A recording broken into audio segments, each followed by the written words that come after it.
Hey, what is up guys? Welcome back to the channel. Now we have a brand new online time trial within Gran Turismo 7. Now this time trial is probably one of my favourites in, well, a long time.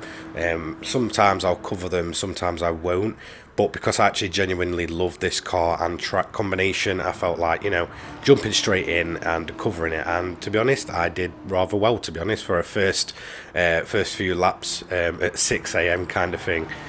So I really did actually enjoy this one, even though I was kind of like, really tired. I did manage to get quite well under the goal time within about 6 or 7 laps, I believe.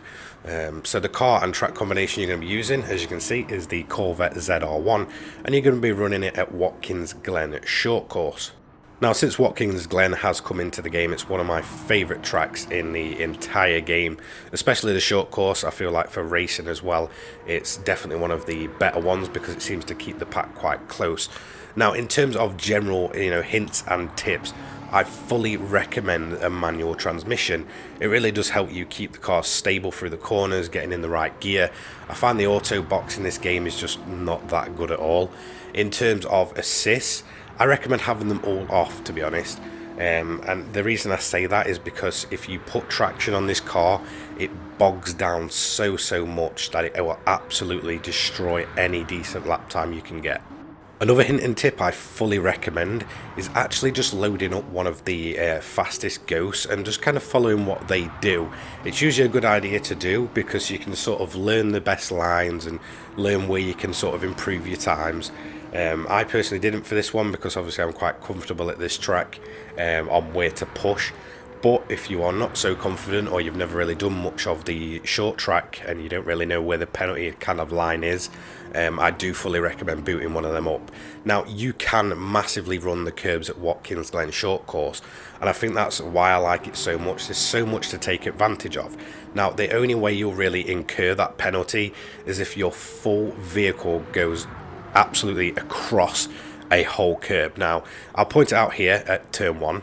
So if you look where the outside curb is, you can run onto that rumble strip. In fact, you can get 2 wheels across, and just like there, I had a single wheel stay on the curb. That meant I did not receive a penalty. So yeah, you can just see how much you can really take advantage of. And if you can find time to cut corners or find a place where you can cut corners, I fully recommend doing so. Take advantage of what you can, because honestly, Watkins Glen Short Course, it's almost on the edge sort of thing. You'll be pushing so hard that sometimes you may sneak a penalty in, sometimes you may not. So let's get on to my personal fastest lap. So I'm actually using my controller and not my wheel for this one. So as you go to turn 1, you're looking for between the 400 and 300 board to brake. Go all the way across the curb and keep it in a single gear. I recommend third because it will give you that extra stability on the way out.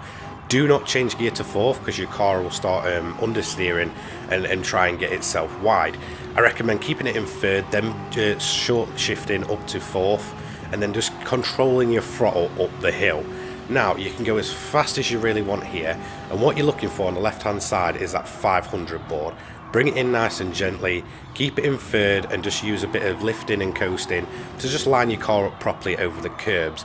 If you do it right, you won't receive a penalty, and you can cut an absolute ton of time there. Now, keep it in third, kind of lift until the angle of the car is perfect to kind of smoothly go around this big long right-hander. Once you do, kick it into fourth on the exit, and it'll give you a nice stable drive off. Now on the right hand side, it's just kind of a little line across the track. That's what you're looking for. Again, bring it into third, go all the way across again, and then for the right hander, you want to keep it in third, cut yourself across, and then try and power out. I do recommend maybe short shifting there, because sometimes it will catch you by surprise if you keep it in third. And that is the lap done. We did a 1:15.491. So in all honesty, I know this was a bit of a quick video, and it's, well, because I'm not feeling too great. I just wanted to get it quickly covered. Like I said, I was doing this on controller. I do feel like if I went on my wheel, I could massively improve that lap time. So Watkins Glen Short Course in the Corvette, massively easy, to be honest. It's definitely one of the easiest ones we've had in a long time, and that's because you can cut so much of the track and really take advantage of those curbs if you know kind of what you're looking for. So although it's probably not the best guy because I'm still feeling absolutely awful, with COVID. I do hope it, you know, maybe helped you out a little bit.